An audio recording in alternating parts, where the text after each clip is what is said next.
on behalf of the broader Braver Angels community, welcome to America's Public Forum. Now, for those of you for whom this is the first APF event you've been, I will just say that the America's Public Forum event is our premier speakers series working to bridge the worlds of thoughtful analysis and grassroots depolarization work. For those of you who are new to Braver Angels is America's largest fully bipartisan grassroots-led civic organization working to help Americans of every background and every understanding see the good in each other across all of their divides.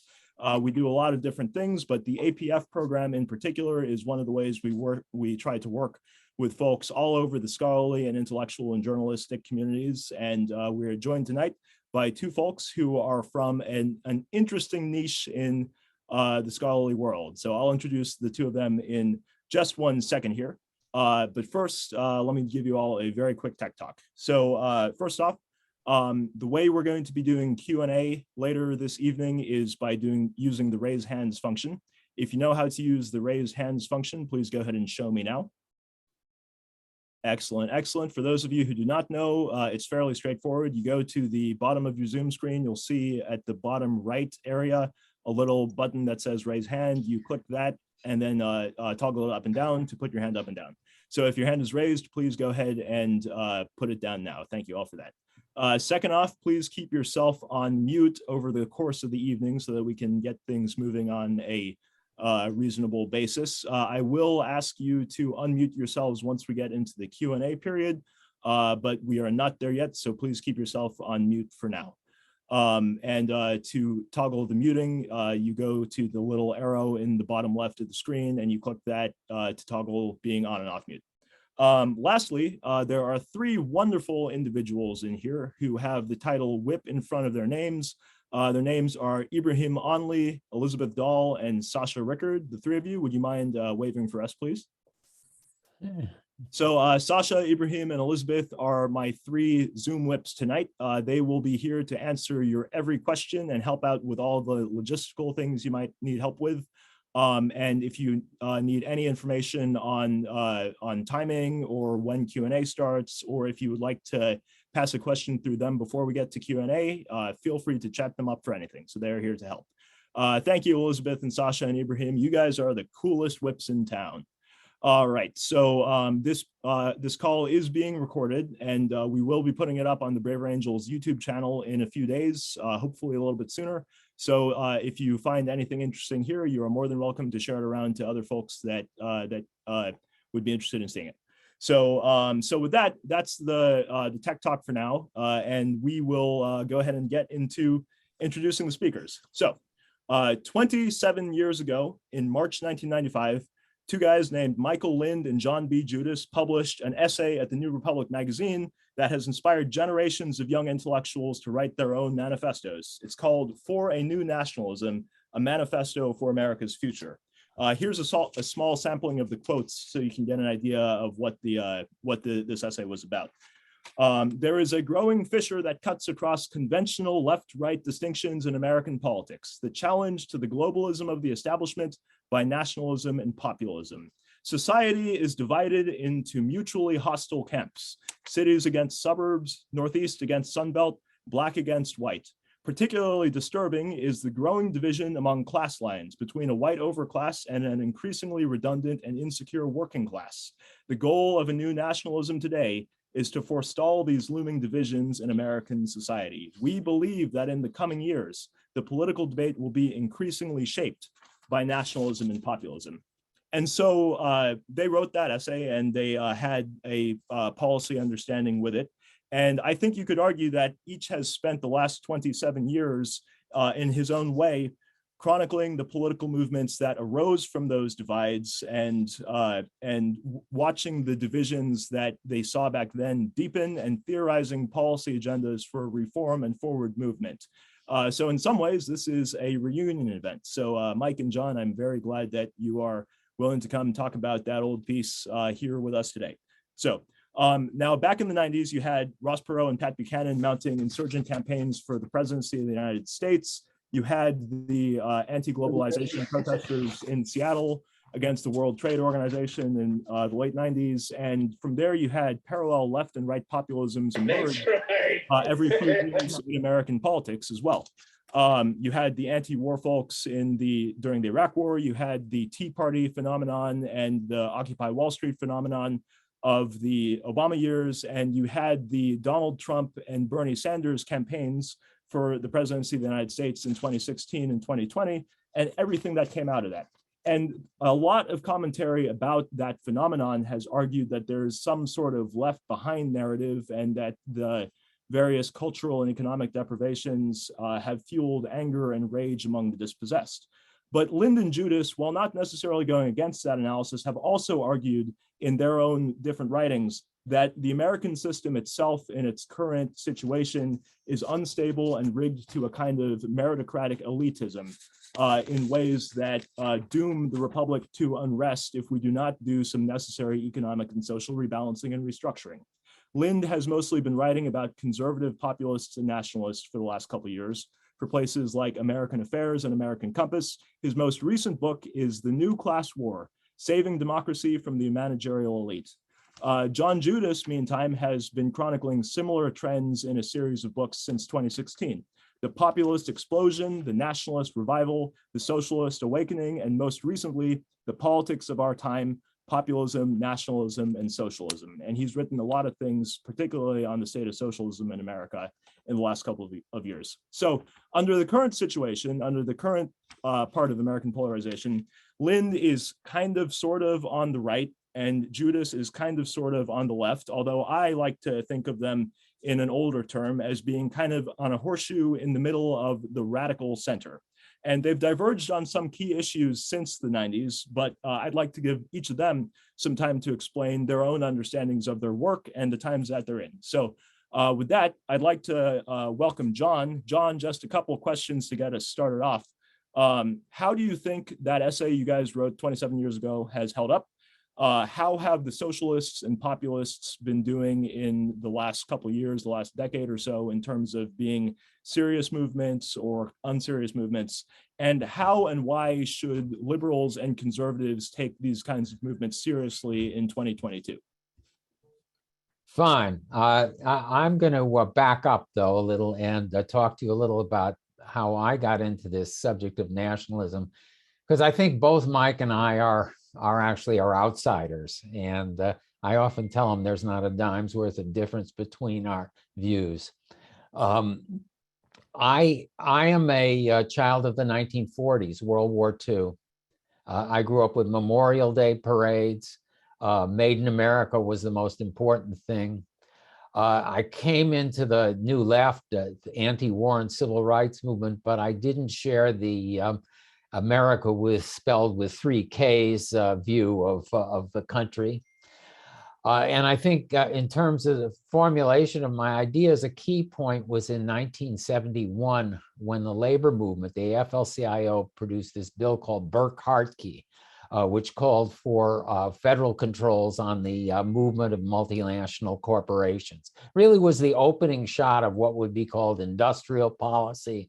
And for me, that was a kind of bridge from socialist politics into a politics that was directed towards creating a national interest, so that the government and the nation wouldn't act simply on behalf of business, but on behalf of everybody.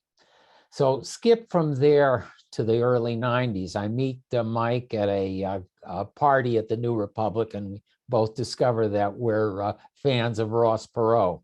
It's before his actual presidential campaign where he got a little nutty, but I continue to believe that the campaign had a lot of path-breaking ideas.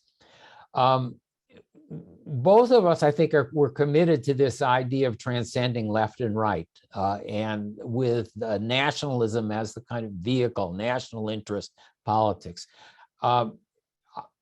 We had a meeting, Mike and I don't know if he remembers this, with Jim Fallows and Alan Tonelson and Rui Teixeira, where we were going to try to figure out how to do this, and we were going to create these institutions. And Mike, of course, did start the New America, right? And Jim Fallows became the editor of U.S. News, and I joined the New Republic along with Mike. But if you look at it now, that particular strategy didn't necessarily turn out. Rui Teixeira and I had a luncheon group called the New Synthesis Group, which again was aimed at the same thing, bringing Republicans and Democrats together. And we even had a few secret members of the Treasury Department from Clinton in there. So that was sort of the framework in which Mike and I came together to do that essay. In the next 10, 15 years or so, really, America moved in just the opposite direction, especially the last half of the second term of Clinton, the Bob Rubin, Larry Summers era, George W. Bush, and to some extent as well in Obama. He tried, but and the Trump-Sanders campaign in 2016 was really a kind of, to me, as I read this essay today, I said these ideas are pretty familiar because what they shared, again, was a same kind of economic nationalism, so that there was big differences on immigration and there were differences on ideas about political correctness. What we didn't, just to end this, what I don't think we did deeply anticipate was the divisions that would arise in the country around its economic geography and the extent to which they would be reflected in the culture and in a polarized politics, and really in an inability to get things done, which crippled the Trump administration, is going to cripple the Biden administration. So that's sort of where we're at now. Well, thank you, John. And I hope some of my young friends in the audience who have been fans of you too were taking notes as well on the schemes to get into the Treasury and take over major magazines and think tanks. We will keep that in mind for our own careers. But in the meantime, Mike, I'd like to turn it over to you in just the same set of questions. How do you think that essay from 27 years ago has held up? How do you think the nationalists and the populists nowadays seem to be doing? Are they serious? Are they unserious? And how and why do you think liberals and conservatives should take these movements and their ideas seriously these days? Mike, you're on mute. Well, thank you, Luke. Let me begin by saying when we say we're nationalists, we mean we're nation statists. We don't want to invade Poland or anything like that.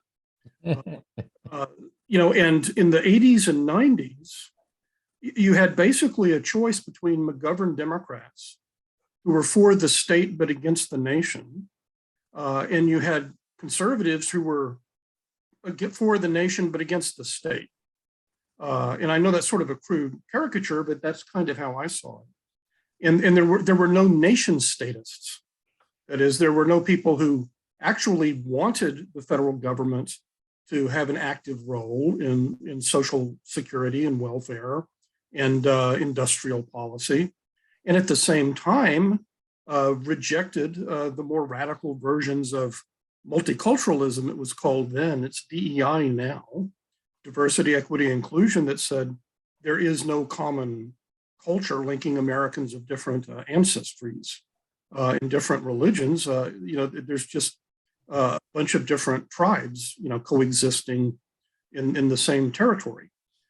So John and I were both rebels in the sense that we thought we don't like either of the two options that were presented. The Democratic statist anti-nationalism and the Republican anti-statist nationalism. We both came out of different wings of the center left. Luke described me as on the right. Well, I'm on the right by 2022 standards. I'm basically a Hubert Humphrey Democrat. My views on immigration were those of the Democratic Party up until the year 2000, and my views on trade also as these are rooted in the Democratic Party, in the old labor wing, and in the civil rights integrationist wing, which has been repudiated now by the dominant progressive movement, in my view. So I think looking back, well, two observations. The first is I reread the essay And I felt kind of like Rip Van Winkle in Washington Irving's story, where he goes to sleep for 20 years in Dutch New York and wakes up in English New York, and everything's transformed, only it's a reverse Rip Van Winkle. So if John and I had gone to sleep in 1995 and awakened in 2022, nothing would have happened. It's exactly the same debates that we were talking about in our side, at least in the establishment, the media and the press and the think tanks and the universities, is the minority position. It's the unpopular marginal view, whether it's the right or the left. Having said that, I think I'm somewhat encouraged if we look at the three aspects of what we call liberal nationalism and following Theodore Roosevelt, the new nationalism in our piece, economic, geopolitical, and cultural. In terms of economic nationalism, I do think there has been a break.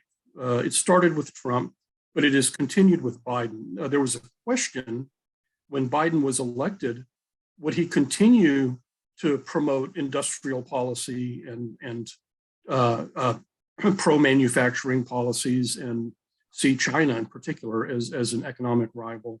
Or would he kind of revert to the celebration of, it's not really free trade, it's free movement for corporate offshoring of the previous 20 years. And the Biden administration, I think, has been very good on manufacturing and on industrial policy so far.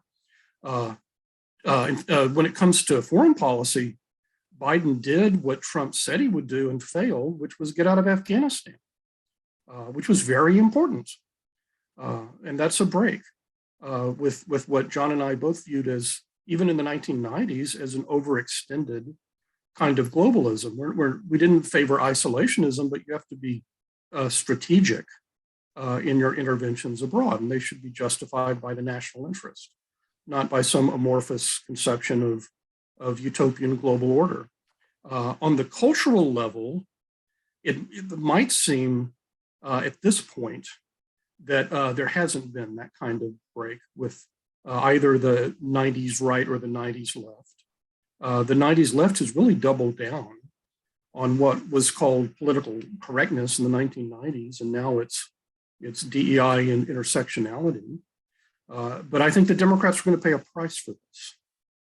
This is really unpopular, and it's popular only with about 20% of the electorate, largely white. If you look at African Americans and Hispanics, they're much less likely to support race-based affirmative action and increased immigration than progressive whites are. So I'm kind of moderately hopeful that we will have the progress that John and I were hoping for towards this new synthesis after a 20-year detour into economic and geopolitical catastrophe in Central Asia and in the world economy. But on the other hand, I think we were kind of naive back in the 1990s. I'll just wrap up with this because we realized this, I can't speak for John, but I really had the idea that ideas mattered. That is, like if you would have a school of thought and you would found a think tank and you would have a magazine and you would write these op-eds and publish them, and then the elites would read them and at least you would have an elite faction on your side. I'm no longer confident of this. After 30 years in Washington and New York, I've become very skeptical I think there's a huge disconnect between voter preferences and politics, which tends to reflect the interests of donors and of the political elites, the college-educated elites of both parties in particular. And what we have seen for the last 20 years is that the bipartisan elite, the establishment, to use the 60s term, is basically libertarian and globalist on economics. And it's their favor of free trade, they're in favor of more and more immigration, regardless of its effect on wages or on unions. And at the same time, largely in my view for virtue signaling purposes, they're well to the left of the ordinary working class, high school educated citizen of any race in the United States. So you get this, the actual elite synthesis in 1995 and also 2022 is the opposite of what John and I were advocating then. It's a synthesis of kind of free market libertarianism and a largely cost-free symbolic leftism. And it's still very powerful. So we will see what prevails. Well, given that each of you two's most recent books were respectively about ideas on the one hand and elites on the other hand, I will be excited to dig a little bit deeper into this. John, again, your most recent book, for the benefit of our audience, is The Politics of Our Time, Populism, Nationalism, and Socialism. Do you see those things as social forces? Do you see those things as ideas with coherent philosophical backgrounds, or what exactly is it that has been fueling some of these kinds of movements in the last 20 years, as you guys have watched? Well, the main thing that it's been fueling those movements was the Great Recession. I think that in our history destroyed a lot of illusions about neoliberalism, about globalization.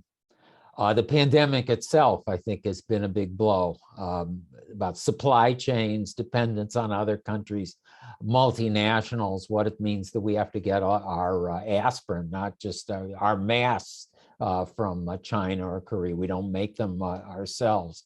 So I agree with what Mike said about the economic nationalism. I think that people would no longer advocate the kind or take the kind of positions that they did 20, 25 years ago, that what really matters is prices and consumers and making all these things available. And it doesn't matter that we're losing all these jobs. And, you know, Trump, I think, was responsible for making that a major issue. I think that's one thing that we have to give him credit for. And even now, you know, you find things like this Technology Act passed by the Senate. It's sitting around the House, but I don't know why it hasn't passed. But again, that's a classic industrial policy: semiconductors, building things here instead of relying on China. So again, I think I think that in that respect, some of the ideas we were advocating in 1995 have been absorbed. But again, I'm bothered by the cultural conflicts, and I'm bothered by, let's say, even about something like vaccination. This is again a problem that exposed the rifts in our society, the federalism, individualism, sort of the worst of the best of America has come out. And I think that it was both Trump's dream and Biden's that everybody would get vaccinated. And, you know, if that had happened, and if we shared the vaccine, we would have had this kind of break for 3 months or 4 months where we would have been in a much better position. But instead, the political cultural divisions arose, and you had the anti-vaxxers, you had the anti-maskers, and what have you. So I think that that's, again, is an illustration that we're still a long way from this sense of being one nation.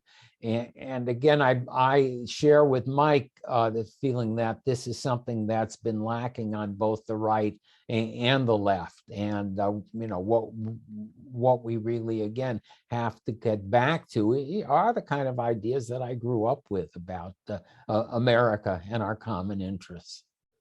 John, do you have any particular thoughts on the state of left populists in America nowadays? I know obviously one of the most commonly cited groups of them is our socialists, right? The democratic socialists. Yes. But I understand there are other factions as well that people look at sometimes too. And so if you can just say a little bit of, are there any glimmers of hope or no hope at all? Well, I'm not going to say anything very good about this. After I finished my book, I thought I should, The Socialist Awakening, the book before this, I thought I should actually join the Democratic Socialists of America. I didn't want to do it while I was writing the book because it would have given me privileged access to their papers and stuff. But I thought, well, you know, I should put my money where my mouth is and go back, because I had originally been part of the group that formed the DSA. But, you know, in my county, Montgomery County, where we have an African-American police chief, and, you know, as far as I'm concerned, a pretty good one, they wanted to not just defund, but abolish the police. People were talking about, I mean, it was just nutty stuff. And I was going to go to the meeting of the metropolitan area of the DSA. And I saw one of the first things on the agenda was a discussion of what pronouns to use. I said, oh my God, you know, I mean, again, I think what's happened is that DSA and a lot of these left-wing groups have become representatives of a kind of cultural insularity. It's not just you know, these ideas about you should use the word they, you shouldn't use he and she. There's something wrong with genders, and or the ideas about defund the police. They're not just a problem in small town America or some farm or something. I mean, the people I live with in the suburbs, you know, here don't understand a lot of that stuff. The use of terms like Latinx and things like that. It's just, again, I think Mike talked about this. It's not just those kind of terms aren't popular among Hispanics. So I think that the left itself has really gone down a rabbit hole, and they're going to find too in the 2022 election that the Democrats are going to pay a big price for these kind of ideas. And it's already happened in your state of Virginia in the gubernatorial election there, where you know, that was a big factor, I think, in Youngkin's victory over McAuliffe. Thank you, John. Well, Mike, on the note of nicheness and class levels, your newest book is The New Class War: Saving Democracy from the Managerial Elite, and I feel like the themes of that book might be helpful in elucidating what populism is and isn't. And so, can you talk a little bit about how you conceive of class war happening in America nowadays for the benefit of those of us who don't fully understand that yet, and then also talk about what that means for nationalists and populists? Yeah, well, I am not a populist. My book is a critique of populism, among other things. I'm a fifth-generation native of Central Texas. It was where the populist movement started, and it channels legitimate viewpoints sometimes. But ultimately, I think it is doomed to fail in a complex, urbanized, industrial nation state. And what's more important is having what used to be called industrial democracy, or you could call it economic democracy. That is, we see around the world, if you have formal democracy, free and fair elections, you know, liberty, judicial review, all of that, you nevertheless tend to get, I would just call it an oligarchy. That is, you know, the college-educated elite in general, and, you know, sometimes an even more aristocratic group ends up dominating all of the parties. So it's a perpetual problem in a large-scale modern industrial society where 90% of the people are proletarians in the Marxist sense. That is, they sell their labor in the marketplace to live, to get the resources they need to live. They can vote every few years, but it doesn't necessarily mean they'll be represented. And the only societies, in my view, and since the industrial era began, in which the working class has been represented are those in which the formal political system, which has to be a democracy. Obviously, if it's a dictatorship, the working class majority is screwed. So you do have to have formal political electoral democracy and civil liberties, but that's not enough. You also have to have intermediate institutions that directly represent working class people in a way that the parties really do not. The parties have to raise money from donors, and their staffers went to elite schools and so on. And the most important intermediate institutions, I argue, were the trade union, the religious congregation. Think of Dr. Martin Luther King Jr., the Reverend Jesse Jackson. You think of populist movement, New Deal. There's a big religious element, a grassroots religion. And the final grassroots organization is the local party machine, which was sometimes corrupt, but more or less has ceased to exist today now that the parties are brands, that people like Bloomberg and Trump, they can switch parties, they can buy their way in, run for president. So in that sense, I'm kind of pessimistic. I think that it's not enough to have a new consensus. You actually have to make sure that when you go from Trump to Biden and Biden to somebody else, it's not just the same executives from Goldman Sachs and Uber and Lyft who happen to have an R or a D in front of their names, like going through the revolving door. John and I are old enough to remember when trade union leaders like George Meany and Walter Reuther were household names. They were celebrities, right? They were on the nightly news. I don't think anybody can name any trade union leader nowadays because their power, particularly in the private sector, has collapsed. And so I'm not saying we can go back to the 1950s, but we do have in modern conditions, I think we need to rebuild these intermediate associations that have some accountability to ordinary working class people. It doesn't mean that their leaders are not college educated necessarily. They may be sophisticated, but at the end of the day, Dr. King depended on the Southern Baptist, the African American Southern Baptists. George Meany had to have the support of the local union chapters, and it wasn't. Whereas politicians can just go meet some people at Howard Johnson's, and then between the time they're elected and the next campaign, they basically don't encounter anybody if they don't want to, except for lobbyists and people of their own class. So it's important, particularly for groups like this, to try to build cross-partisan alliances. But there also just has to be muscle. And the muscle can't all come from college-educated, professional, affluent people. Some of it's got to come from working class people. And one more brief point, and I think John will probably agree with this. What John and I were interested in was creating a new establishment consensus, right? He says we're outsiders. We don't want to be outsiders. We'd love to be insiders in an establishment that agrees with us. It just doesn't. So we're not outsiders by choice. The problem is, I think that the right and the left in the United States in 2022 are both countercultures. They are not counter-establishments. That is, the left is largely dependent on nonprofit funding. It's largely NGOs, universities, these other nonprofit institutions. The left can flourish even if it never wins any elections. And in fact, it's better if it loses elections, because then your fundraising appeal can be, we have to fight white supremacy, the death of democracy, et cetera, et cetera.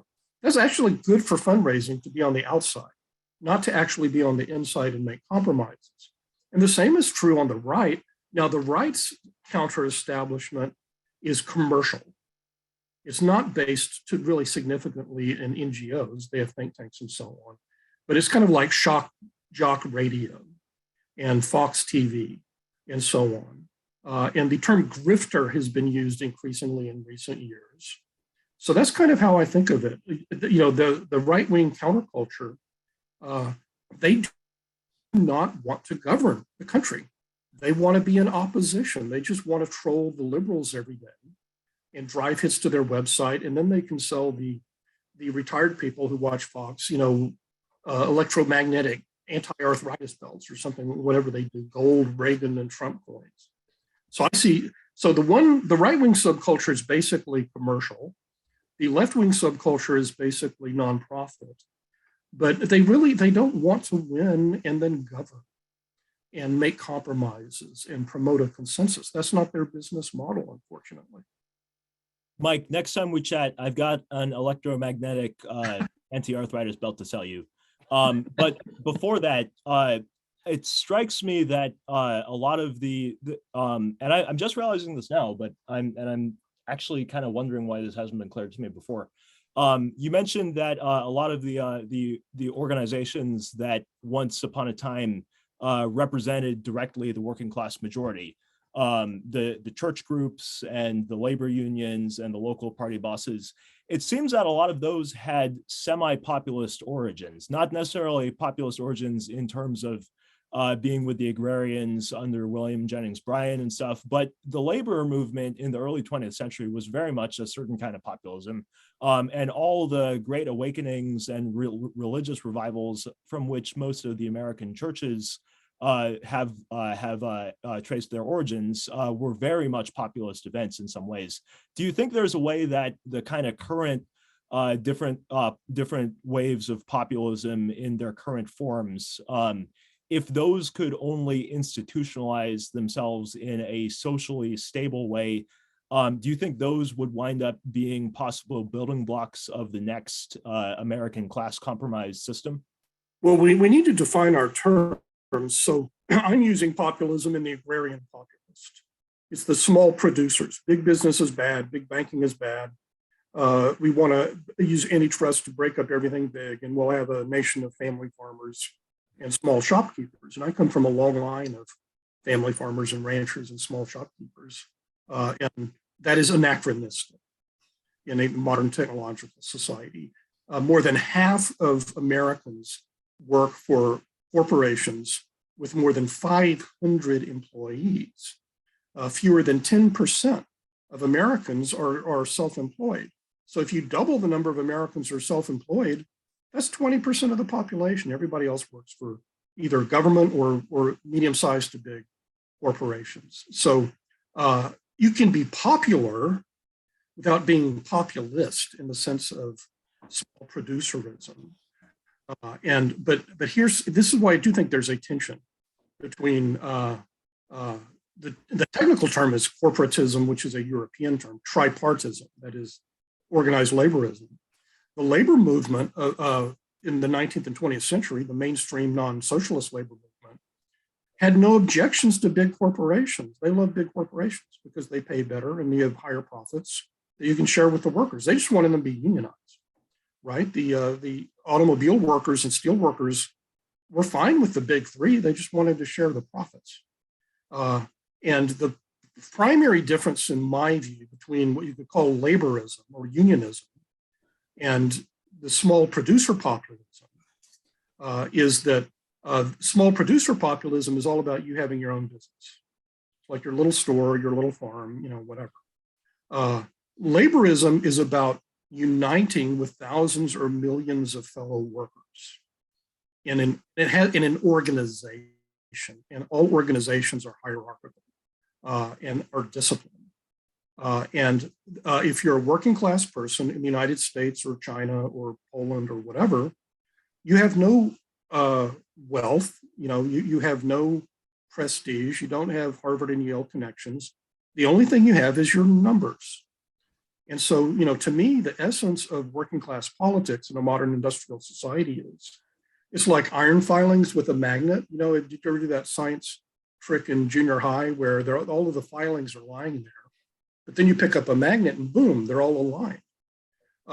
Unless you have organized numbers, then most people are they're not going to count, even in a free and fair democracy. So I don't know what you call that, workerism. That was an Italian movement, right, in the 70s, John. But I distinguish that from populism, where everybody owns his or her own business. I think I'm going to be mulling this for a while. I might send you two some unhinged emails theorizing some stuff in the next couple of weeks, so I'll let you know.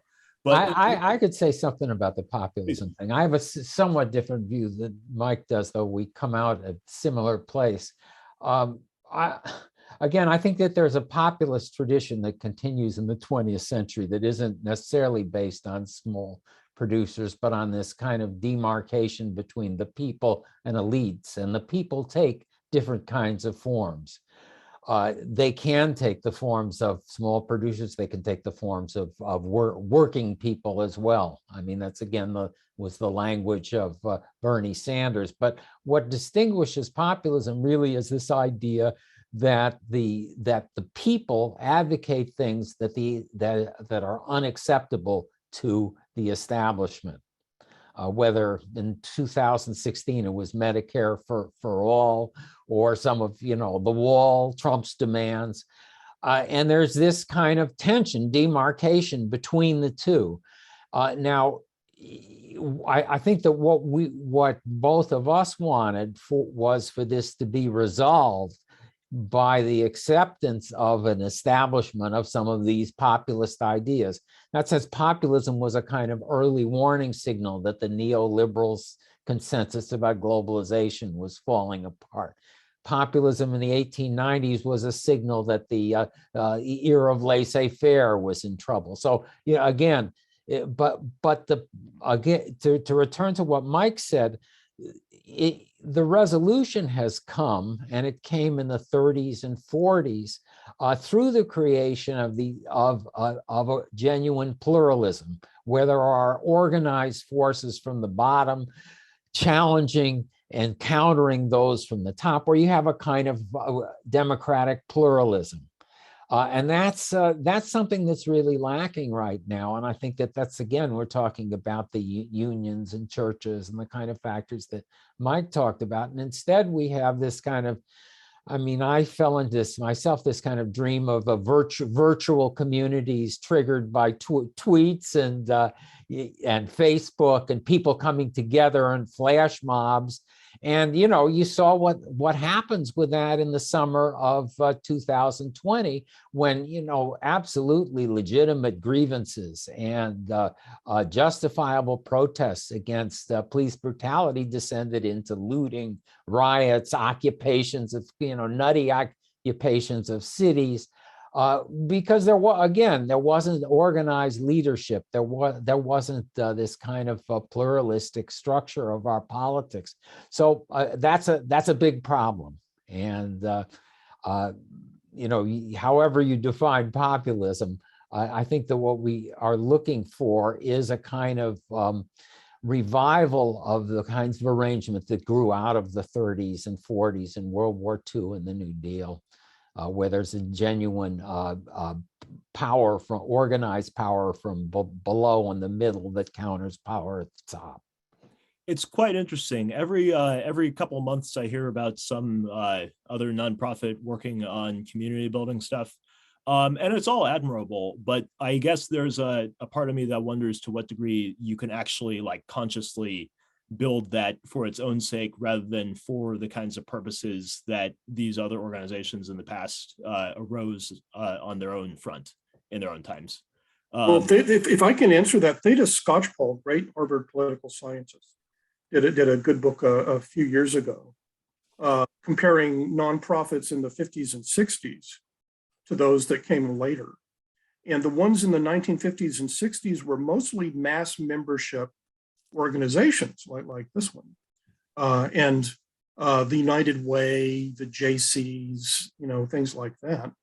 And you had people of different classes. She documented all this, she and her co-authors, and they wouldn't mingle. They might not mingle otherwise socially, but they all belong to the United Way or whatever. And Skocpol and her co-authors showed that by the 2000s, the typical nonprofit had full-time professional staff that raised money by grants, either from billionaires or from big, grantor foundations on the left or the right or the center, Open Society Institute or Ford or the Koch brothers or whatever. And they argued that made a big difference. That is, I found this out when I came back to my hometown of Austin, and I was interested in local community organizations. There are a few real grassroots community organizations like the Industrial Areas Foundation, led by the great Ernesto Cortes Jr., to whom John introduced me. But a lot of them are what are called astroturf. That is, I won't make fun of them by name, but there was one progressive organization that was all funded from New York and San Francisco, and everyone in the organization's professional staff had just arrived a couple of years ago, right? And I mean, they're literally like being parachuted in from a few coastal cities. So I think that's at the root of this crisis, because, and John, I agree about the early warning signal. If you had these intermediate organizations, then the union leaders, the church leaders, the grassroots JC, United Way people, they would be sending messages up and down, right? So they would tell the elite in Washington, you got to back off on this, right? But people are not with you. On the other hand, they could go to their constituents and say, well, we have inflation, maybe we have to take a wage cut, for 6 months. And so they were intermediaries between the top and the bottom. Once that whole class of intermediaries becomes extinct, then the void is filled by celebrities. And the celebrity can be a reality show kind of business guy, Trump. It can be a kind of eccentric Democratic socialist senator from Vermont who becomes kind of a charismatic figure. And even if these are wonderful, brilliant people, even if these are great leaders, they do not have the staff in the organization, and the institutional structure to achieve their visions, even if they have good visions. So if Bernie Sanders had been elected president, who would he have staffed his White House with? A bunch of former Clinton people, who had spent the last decade, and former Obama people who had all gone to work for Uber and Lyft and Goldman Sachs and JP Morgan, because that's the pool of talent. Trump had the same problem, right? So he becomes president. I don't think he expected to win, but he's suddenly president. The president, there's something called the Plum Book. He has to appoint 4,000 people to the executive branch, right?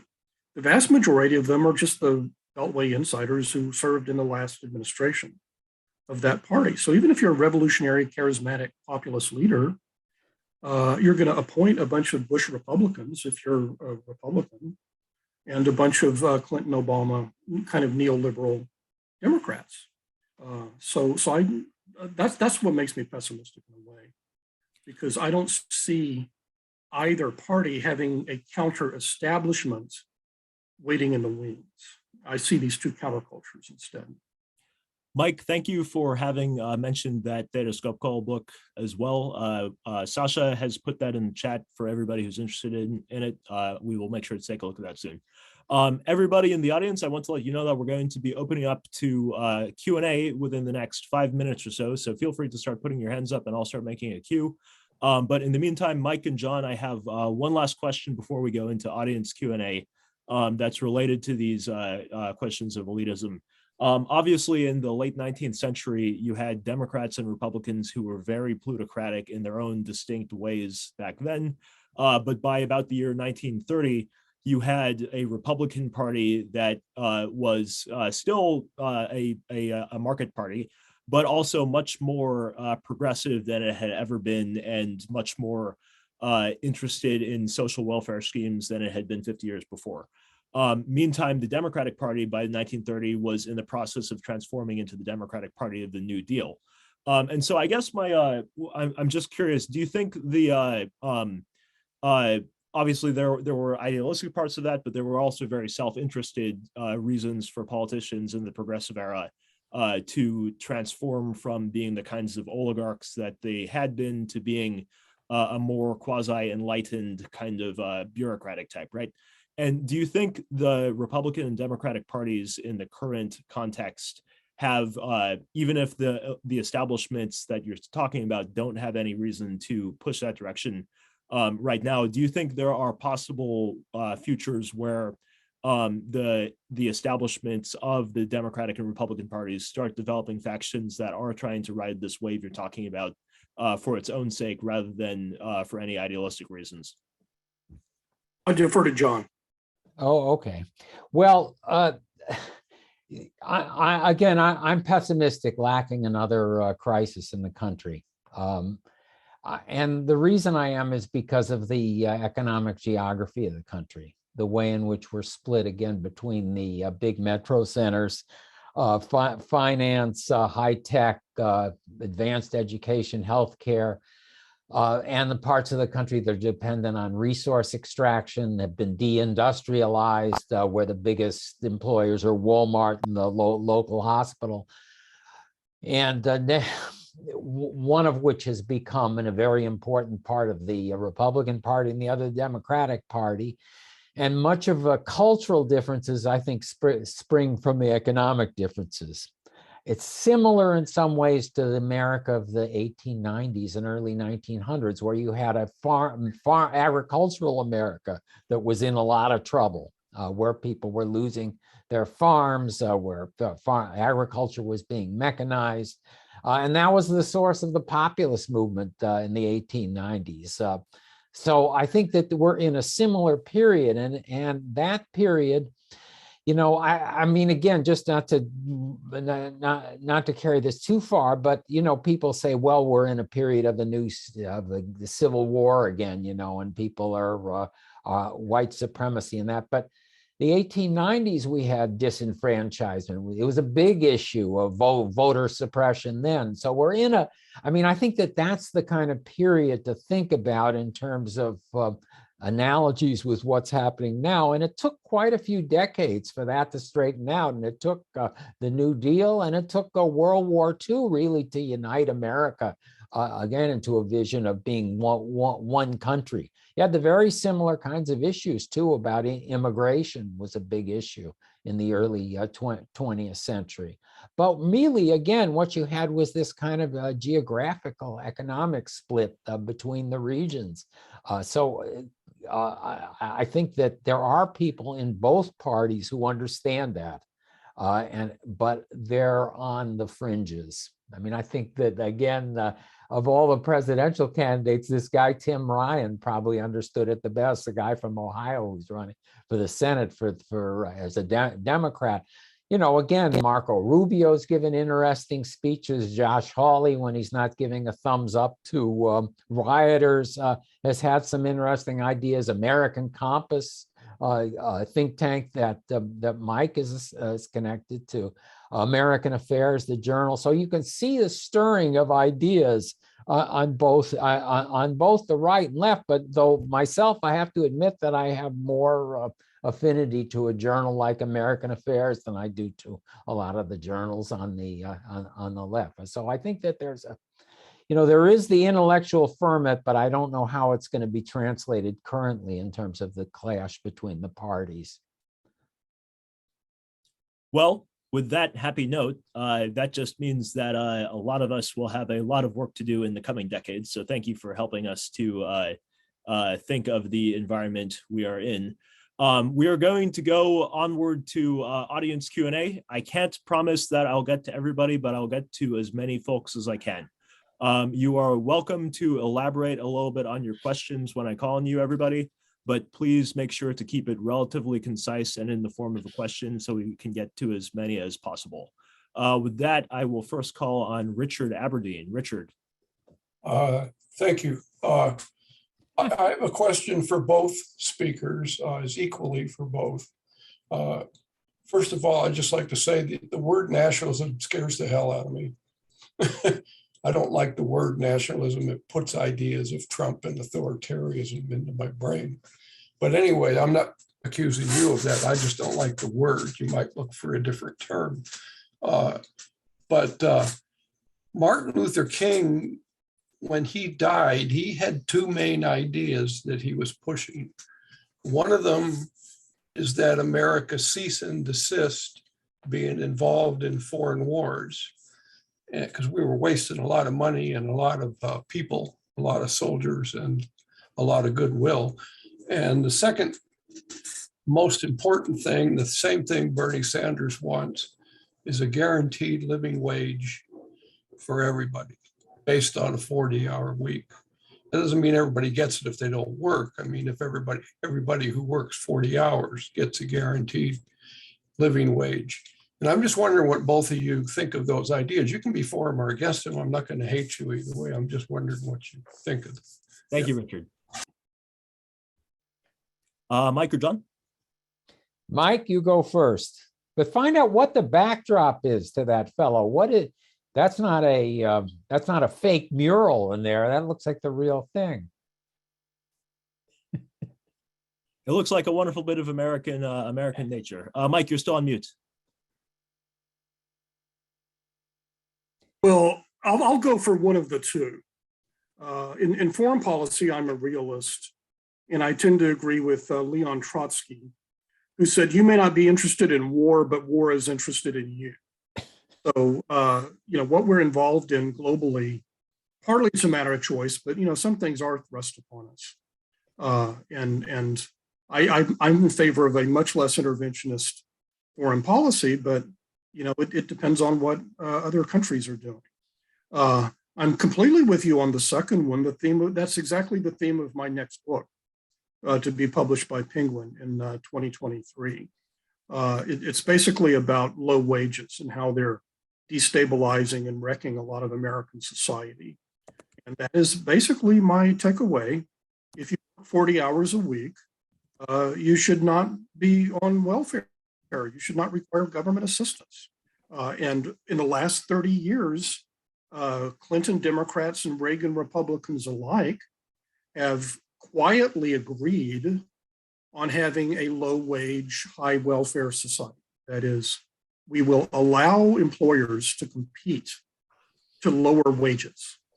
And they are successful. If you allow capitalists to compete, they tend to succeed at things, and they've succeeded in lowering wages in lots of occupations. But on the other hand, we don't want people to starve. So we will come up with more and more federal subsidies for these underpaid workers who are a substantial part of the population when they were not in the 50s and 60s. And, the think tanks in Washington, the conservatives and liberals and libertarians, they all agree on the low wage, high welfare consensus, but the conservatives want a higher EITC, and, the liberals want something else. My argument is that we need a new consensus and a new coalition, because the existing coalition favors cheap labor employers and the consumers of cheap labor goods and services. It is an alliance of employers and consumers against low-wage workers, but also against all the rest of us, against taxpayers, because we taxpayers have to be taxed to rescue these working poor from their poverty, even though they work 40 hours a week. And I think that's a bad deal for taxpayers too. So I think there's a room to scramble the alliances there and have a pro-worker, pro-taxpayer system instead of the pro-employer, pro-consumer system we have now. Let's go to another question from Meg Coffey. Meg, can you unmute yourself and ask a question? Absolutely. Thanks, you guys, for being on here tonight. I really appreciate it. And I hear the thing about inequality with people's wages and so forth. It's a big issue. But what about just looking at a two-party political system and finding a way to grow that a little bit into multiple parties? Would that help us get better results in local elections as well as national elections? Could we make some inroads in that respect? Thank you, Meg. Mike and John? No. I mean, we're stuck with our first past the post system. It's very hard for third parties to function other than as spoilers in our system. So I wouldn't encourage that as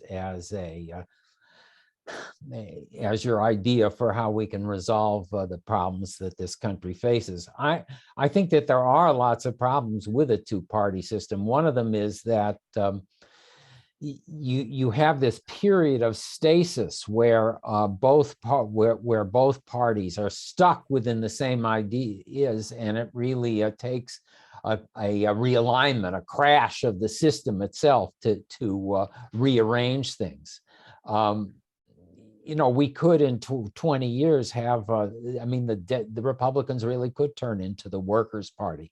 The Democrats of the early 1920s, were still dominated by New York bankers and Southern Bourbons. It was not, it was not in any sense, a liberal or a left-wing party, and it really changed. But it usually takes crises for that to happen in America, and so I wouldn't put a lot of stock in the promise of a multi-party system. Well, here we disagree, at least in the long term. In 1992, Representative John Anderson, who ran against Reagan for president in 1980, back in 92, he invited me and others to help form what became the organization Fair Vote, which for the last, I don't know, more than a quarter of a century, has been promoting alternative electoral systems, alternatives to first past the post in the United States. For the first 20 years or so of Fair Vote, I was on their board for about a decade, and I'm still in touch with them. The progress was very slow. So, for example, we got cumulative voting and ranked choice voting for Berkeley and San Francisco, and wow, at this rate, in 100 years, maybe Cambridge, Massachusetts. But it has really accelerated with the breakthrough in Maine. Maine is the first state where there was an initiative and referendum where they now have ranked choice voting, which is single member district, but it does not discriminate against third parties. So the third parties are not spoilers in a sense. If any of you followed the New York City mayoral election, more and more cities are adopting ranked choice voting. So this is not, now that does not necessarily lead you to a multi-party system. But my view is over time, and it's going to be a long time, decades or generations, if you have third and fourth parties, which know they're not going to win, but they will influence the outcome of the two-party race, then over time, people might start thinking to vote for that third party. So I think John is correct in the next 10 or 20 years, where we're stuck with this two-party first past the post system. But even a lot of Republican primaries are using ranked choice voting now. So I think you'll get a generation of younger people. They grow up and it just seems kind of normal to them. I'm going to go give the next question to my fellow mixed race, empire building, Muppet-like friend, Silas Kulkarni. Silas, if you're in something.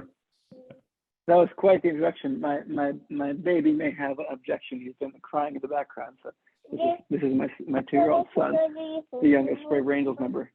My question was very directly related.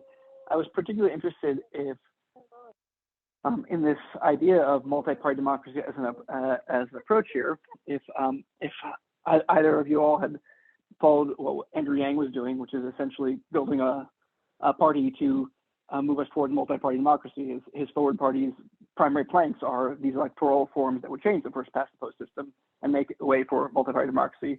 And more broadly, his kind of critique of automation and his advocacy of UBI as a universal basic income as an approach seem like it's at least orthogonal to a lot of what you're all saying. So I'm curious, what do you think of Andrew Yang's role in moving us in this direction, both in electoral reform with a new party and or with his critique on AICA of automation and advocacy universal basic income?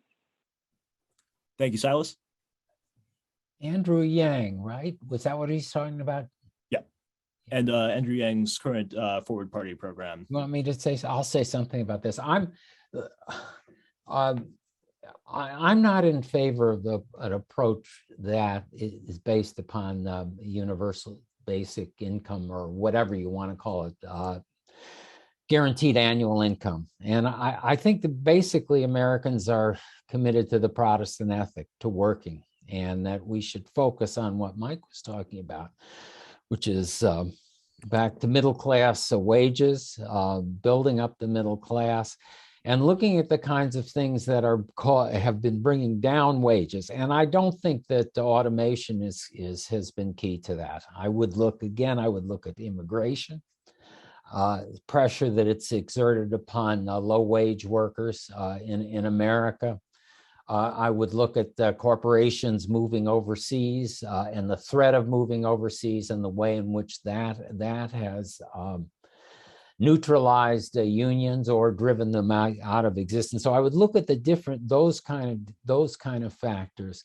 I associate the plans for universal basic income very much with Silicon Valley and with this kind of, again, if you want to use the word billionaire, plutocratic elitism, where they're going to make a lot of money and there's going to be a lot of people who are out of work, but you can spend some of that money in taxes to provide a income for people so that they can buy stuff. I don't think that that's really the vision that Americans want. I think people want to work, they want to have jobs, and they want to have a meaningful role in society. Yeah, I agree with that. I'm glad that Yang has thrown his weight behind his prestige behind a multi-party system. But like John, I'm completely opposed to a universal basic income where you tax the rich and they give money, after-tax money to people. I want the working class of all races and ethnicities and naturalized immigrants and natives to have the bargaining power so they can force their employers to pay them higher wages. I don't want them to be paid by the government after they're paid by their employers. I want the employers to pay them more, and then the government doesn't need to give them subsidies. Elizabeth, Sasha, Ibrahim, remind me that we have to have a labor policy APF sometime in the next couple of months, because this will be a fascinating thing to bring people together on. Mike, John, thanks for the reminder of that. Let's go to a question from Mr. Richard Procida. Richard? Hi, everyone. So a problem seems to be that the tendency of people to just believe what they want to believe, such that the debate becomes more of a regurgitation of propaganda. So, and I define propaganda very broadly, any persuasive material. So, and as you've pointed out, this has gone on for a long time already. You know, at least I only go back to 64 myself, but I'm sure you guys know that this type of propaganda has been around for a long time already. And so I guess my question is twofold. How do we get people to realize that we're being manipulated, or that we're subject to propaganda, that we're under the influence of propaganda, and make that and make them more critical? And then I forget what the other one was. That's still a good going point, though. So thank you for that, Richard. All right, you're welcome. Mike and John? I don't know what the propaganda he's referring to, so it's hard for me to answer that question. Well, okay. Let me just give you a quick real. So on the left, I think we have anti-Christian, anti-American, obviously anti-capitalist propaganda. And on the right, we have racist, authoritarian, a lot of authoritarian propaganda. And also it's not, being in the middle is not always right either, because sometimes you have to take a stand. That's not what we're saying. We can't have that situation, but that would be the type of propaganda that you're talking about. The far left and some of the things you haven't mentioned, like calling Christians Nazis with Christian nationalism, that type of propaganda. And when I say propaganda, I don't mean that it's entirely false. Richard, either. I get it now. I get it what he's talking about. Look, let me say something that's sort of tangential to that, which is that I think we have to recognize that the pandemic has had a kind of disastrous effect as well on our debate in this country. And one of the things that it's done is take a lot of pre-existing views and differences and exaggerate them and reinforce them. There's a school of psychology, terror management, that comes out of the work of Ernest Becker, and the influence of the fear of death has on people's understanding. And one thing it does is it encourages tribalism, the idea, the search for groups that are larger than yourself, the search for leaders. Again, I think that's been feeding these kind of nutty debates that we've been having, the QAnon stuff on the right, and the abolish the police stuff on the left. Again, my hope is that at some point things will become more reasonable, but for the last year or two, the country has really been nutty. Well, I think it's been nuttier for much longer. Well, I think I think it has gotten really nuttier, and just in terms of practice, it's gotten nuttier. Well, I don't want to sound like a broken record, but I do want to bring this back to intermediate institutions, because we get our information from two sources: people we know and the media, whatever it is, TV, drive time radio, Twitter, Facebook, whatever. And if there was all kinds of crazy conspiracy theories. Close the door, so it's warmer in here. You had, let's say you had the John Birch Society, right, saying that Eisenhower is a communist in the 50s. But in those days you had, let's say the conservatives were regular church members, and they would go up to their reverend and say, oh, I was reading this book and it said Eisenhower's a communist. And there were people in face-to-face interactions who would say, oh, don't read that book, it's nonsense, right? You would have on the left, you would have people, read some manifesto saying all police are genocidal murderers, and they belong to a union, and they would say, well, what do you think of that? Union foreman, and they'd say, oh, it's garbage. Listen to me, you trust me. And those people are gone from the lives of working class people. And so all that exists is this mass media universe where the financial incentive, whether, as I say, it's the nonprofit left or the for-profit right-wing media, is to make the most sensational, crazy claims, because that's what brings you your audience. That's your business model. So I think that's why we need to start at the neighborhood level and rebuild organizations where, it can be virtual like this, but you're actually talking to other human beings. It's not something that's being manipulated in a one-way fashion. And the members of your community, whatever it is, class, occupational, ethnic, whatever, can tell people, no, that's garbage. Don't pay attention to it. Well, Mike, I want to give the next question then to somebody who was a person who I wound up being pen pals with, and who was one of these guys who radicalized me over the internet by telling me things to read too. Casey. Casey. Oh, it's Casey. Casey, you there? Oh, yeah. Hello. Can you hear me? Yeah, we can hear you great. Oh yeah. First of all, I sort of wanted to build on the question about sort of the media, because recently I was listening to the audiobook version of Audience of One, which is sort of like an analysis of television culture and how it led to the rise of Trump. I think it's by what's his name, Jamie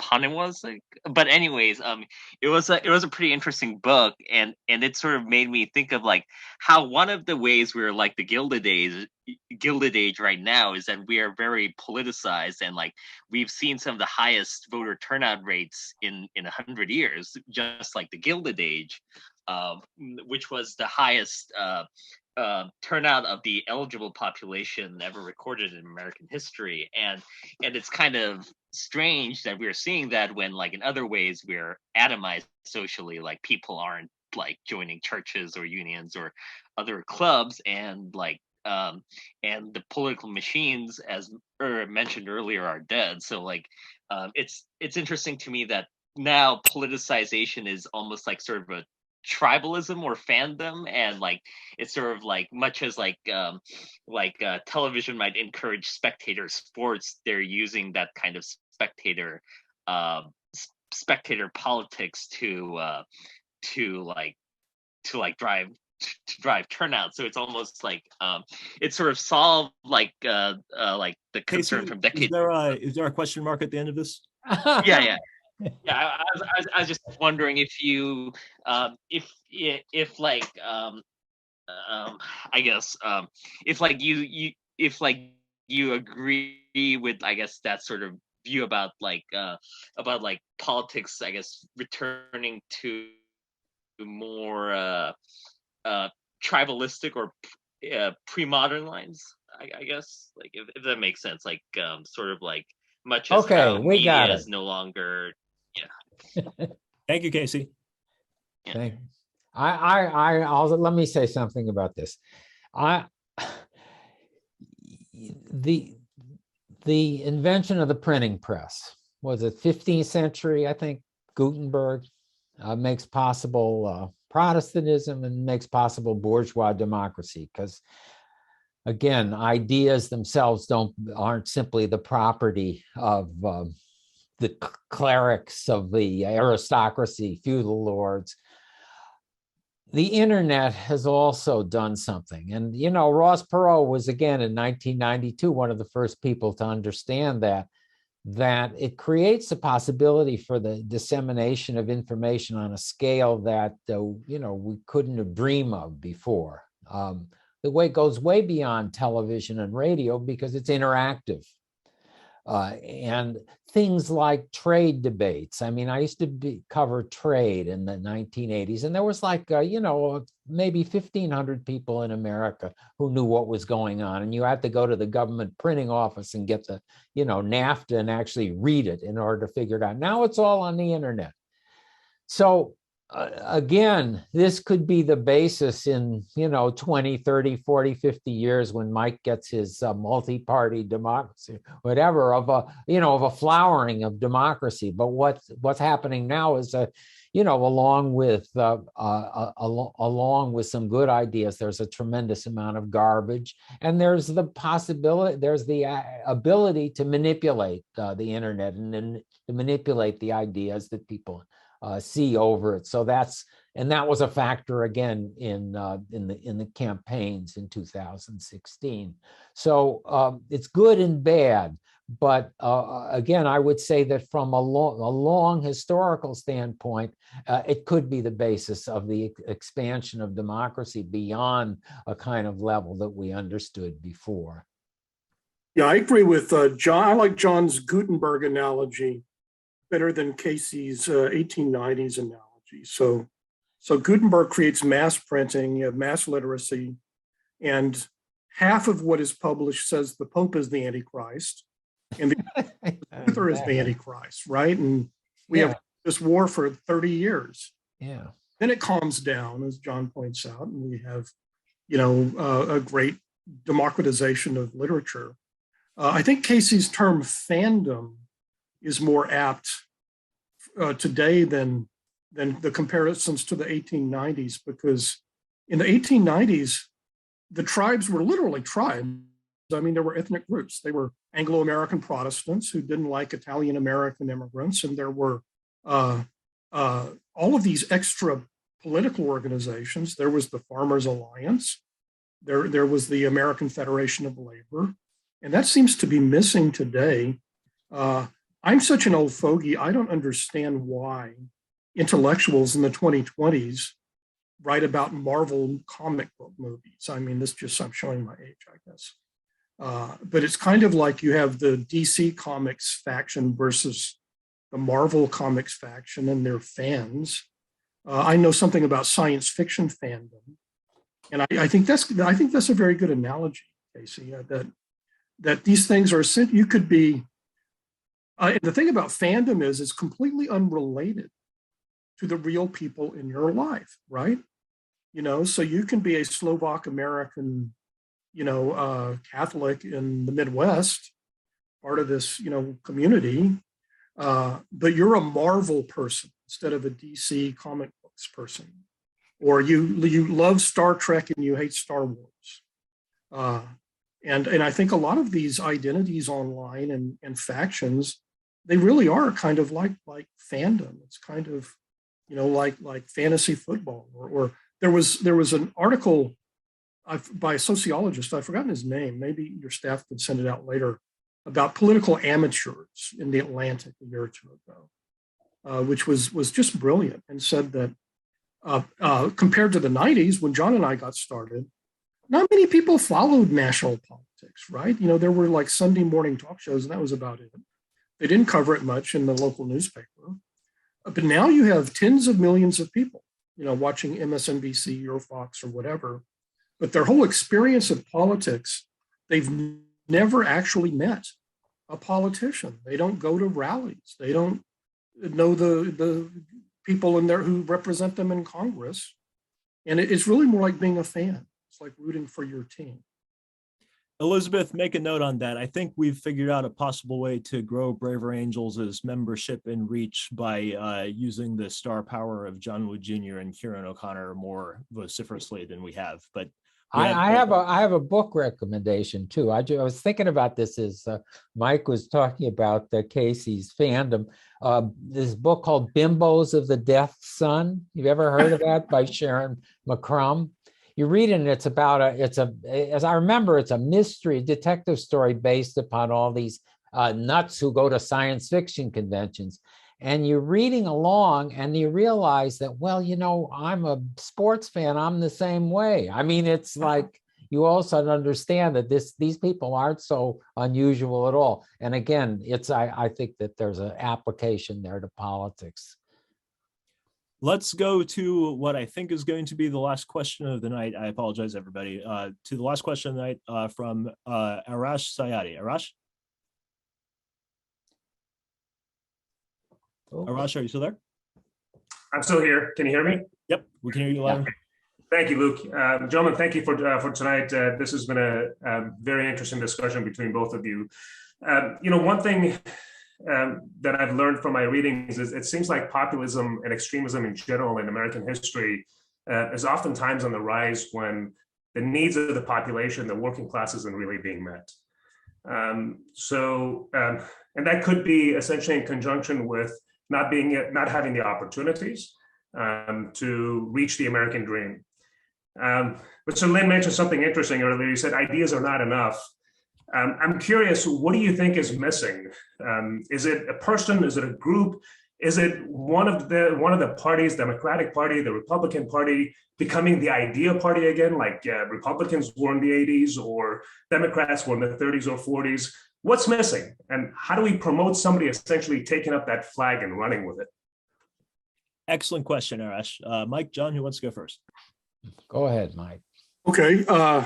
Well, if you look at the way it worked historically, the party realignments came second.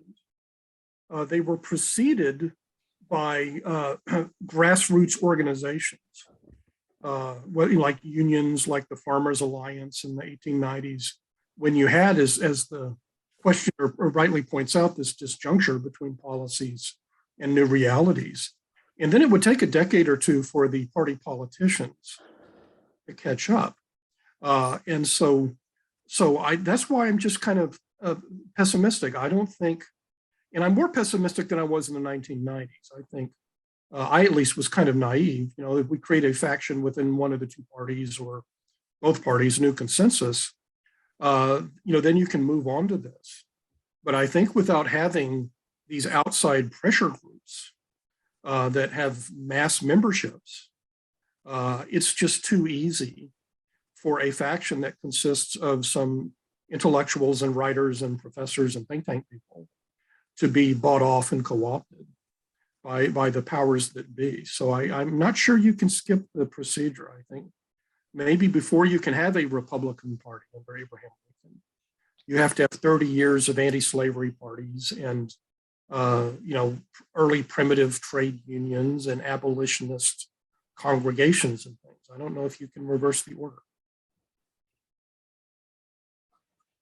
Yeah, well, I hate to sound like an echo, but I think that's basically my view as well. And I would say the other thing I would say is that you are going to continue to have in society elites. You're going to have people who have more education, who are heads of companies and things like that. But it's a question of how they're going to think and whether there's going to be pressure on them to act in the national interest.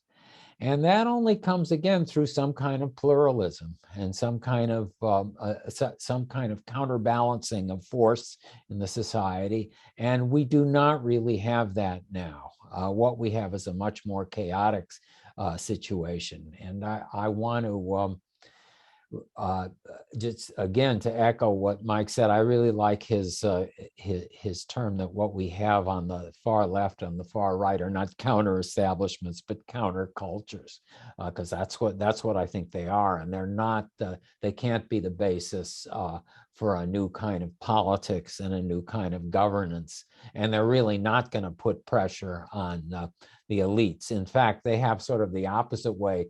I mean, when the crazies take over the Republican Party, then the Democrats come in power, and then then you have this constant oscillation of power between the Republicans and Democrats as each party in turn fails to accomplish its basic goal, which is peace and prosperity. So we have a problem in this country, and it's going to take, I think it's going to take another 10, 15, 20 years to straighten out.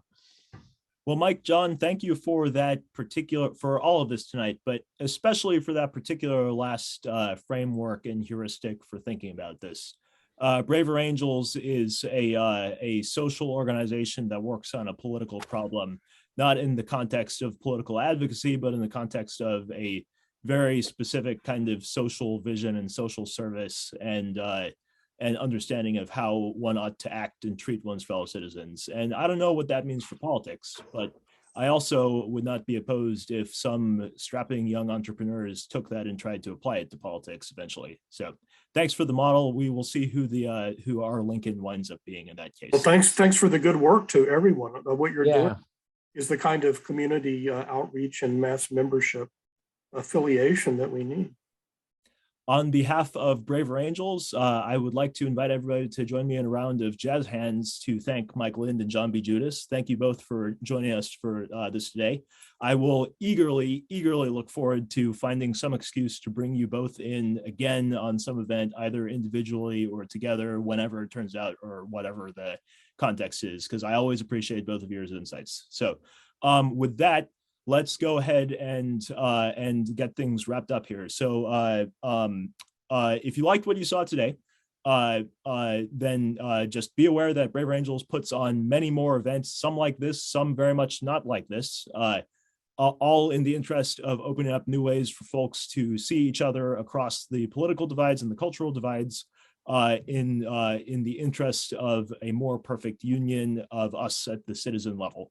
So a week from tomorrow night, we are hosting our next Braver Angels debate on the topic of homelessness. Sasha, if you can put that in the chat there. And then a week from next Thursday, we're hosting our next America's Public Forum event with Yuval Levin and Steven Pinker, emceed by my dear friend John Wood Jr. And we have many more debate and America's Public Forum events coming up in the coming months. Stay tuned. There will be many more interesting horseshoes on different parts of the political spectrum, and just stay tuned on the newsletter. You'll find them there. We also do a lot of workshops. We also do various workshops based on family therapy methods and based on deliberation methods, to help people either address different kinds of issues or different kinds of polarization they have with their family. And we do this with a very small staff and a very passionate network of volunteers all around the country who give up their evenings to go help bring this kind of work to folks all around.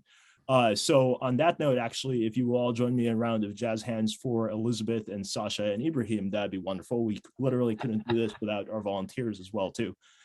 So yeah, stay tuned. There's a lot of kinds of stuff. I would just like to, on behalf of Braver Angels as national community, invite you to join us to the events that I mentioned. Take a look at our website, subscribe to our newsletter, join us as a member if you're interested. There's always stuff going on. I can't even name how many new projects we have coming up this year, everything from the Scholars Council to Braver Politics to various new workshops we're doing with elected officials. There's just so much to do, and there's always ways to get involved, not only at the national teams level, but if you're ever interested in joining a local alliance near you and doing these kinds of workshops and debates and other events in person with people of goodwill for that, then we have a network of alliances growing around the country. So on that note, we invite you to join us for future events and for other things, and look forward as well to the Braver Angels 2022 National Convention. I will be excited to hear the formal announcements on when we decide that's going to be, but we should be finding out sometime in the coming weeks or months. So, all right, with that, there's, let's see, the links are in the chat. So I guess the last thing is just to the final spiel. I do these because I have a lot of fun, and I really enjoy the opportunity to do depolarization work sometimes, and also do intellectual work in the interest of depolarization work other times. This is the first America's Public Forum event of 2022. There will be many, many more on this similar spate of things, and we're going to be working on a lot of different topics and bringing a lot of different speakers. So stay tuned, and you'll hear about some of those.